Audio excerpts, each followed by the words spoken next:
Two top 5 teams battle it out in UConn, and the number 5 Huskies get the win against the Texas Longhorns. Hello, everyone. Welcome to Slasher U. I'm your host, Christian Rao, here with my co-host, Steve Feck. And what a game by UConn over Texas, led by Fudd with a hell of a performance. It was fantastic for Fudd, dropping 32 to get the victory over Texas. 83-76. Steve, this was a great game. Before we dig into stats and everything, I know you watched this game as well.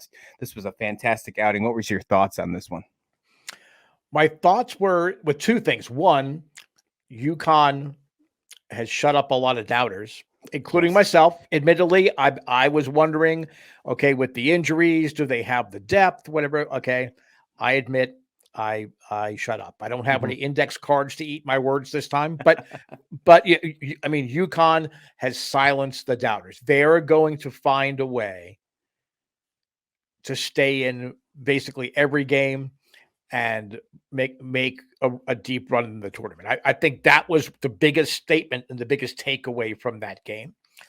But the other thing is that UConn literally probably about halfway through the first half, they took control of the tempo and they didn't let go.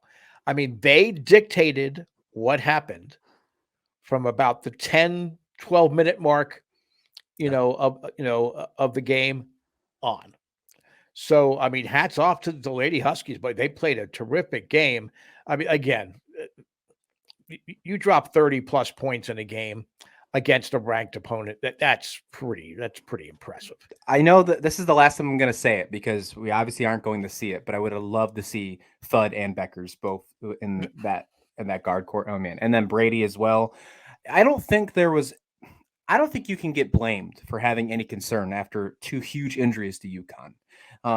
There were some people who definitely gave us some their thoughts, saying that we are sleeping on them, but I feel like had a valid reason to be concerned, if you will. Mm-hmm. Those concerns are out the window. I completely agree. I think UConn has really showed that we already saw it last year. We should have known this was coming because all last season they had to overcome things to get to where they went to, losing the national championship game, but they didn't really at one point belong to be there. They had to overcome a lot of things to get to where they were last season. And we're just seeing that again. They're overcoming things and they're finding ways to do it. They beat Texas really in every facet of the game. When we look at the stat line, they won from shooting from the field. They won from shooting from 3-point. They led in rebounding game. They led in the assist game, steals game. And their largest lead was 17 at one point. UConn looked really good in this game.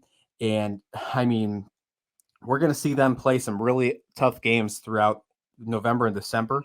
I mean, really, they go through the gauntlet. And not only are they overcoming injuries, they have to overcome a tough non-conference schedule. I mean, we get to go see them play NC State on Sunday, and then next Friday they take on Duke.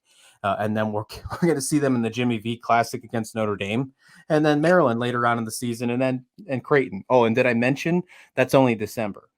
That's only in 2022. We haven't even got into January and February yet. UConn is going to be a team that if they stick in the top 5 because of their big wins from all these, you watch out when it comes March. And I wouldn't be surprised if we were talking about this team as they checked every box as a tough competition came by their way and just took care of it one by one.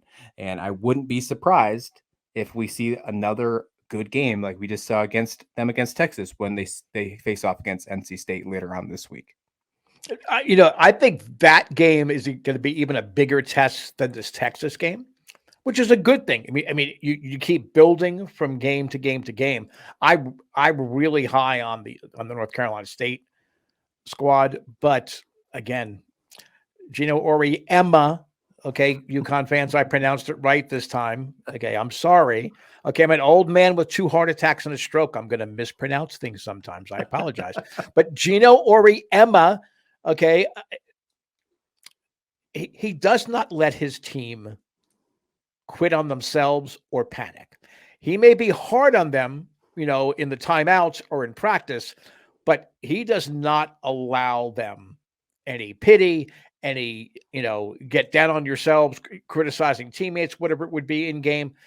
He keeps them focused on the task at hand. And that's something that it's not going to show up in a score sheet, but it's obvious that this UConn team is just that. It is a team.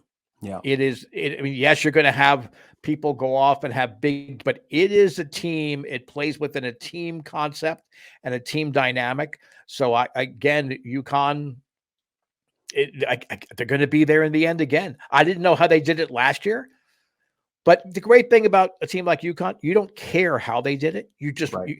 I mean, there's the old saying, nobody wants to hear about the labor pains. They just want to see the baby. And that's what UConn does. UConn shows you the baby. They're not going in details about, oh, we had this injury and, oh, this schedule that we had. We were playing all these ranked teams back to back to back. You're not going to hear them talk anything about that.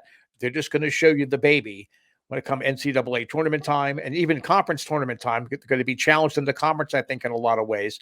And they're going to say, see, we're UConn basketball. I wouldn't be surprised if we saw UConn as the number 2 team if they can take care of NC State when the new rankings come out on Monday, because we will have a loss between either number 1 or number 2 because South Carolina takes on Stanford. Wouldn't be surprised if we saw UConn jump all the way up to number 2. I definitely think they will go to number 3, but I wouldn't be surprised to see them go up to number 2. As for NC State, their next opponent, which they do take on Sunday, NC State does have one game in between. They take on Charlotte. Should be a good win for them. However, that will put NC State at 4 wins already. They'll have 4 games on their belt to UConn's only 2. Makes you wonder if that's something. I mean, that's 2 extra games for the team to work together, to gel together, to have more experience. That could come in favor for NC State, for the Wolfpack against UConn when they head in to play that game on Sunday afternoon, Steve. That's a great point. And again, major conference programs do have an advantage, I think, more on the women's side than the men's side, in that they are facing intense competition night in, night out, and they have the tougher non-conference schedules. NC State is going to be sneaky. I think we certainly overlooked them when we were picking the teams to preview for the season. It doesn't mean that they weren't worthy of it. We talked about Oklahoma last week, where, hey, why aren't we talking about Oklahoma and all the returning players? That's going to be a really fascinating matchup, I think, again. And you need to look at both benches. The coaches are going to play a big role because they're great at making adjustments in games. So make sure that you mark that off. It's Sunday. You don't need to watch football.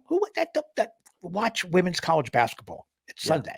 Yeah, I agree with you. There's some great games on Sunday to definitely tune in. You can get that one in at 1:00. Then you can get the number 1 versus number 2 at 3:00. You have a slate set up ready to go. But again, UConn looked awesome in this one against Texas, getting the win on the back of Fudd. Fantastic. They're going to take on NC State, number 10 ranked in the country, on Sunday at 1:00 Eastern.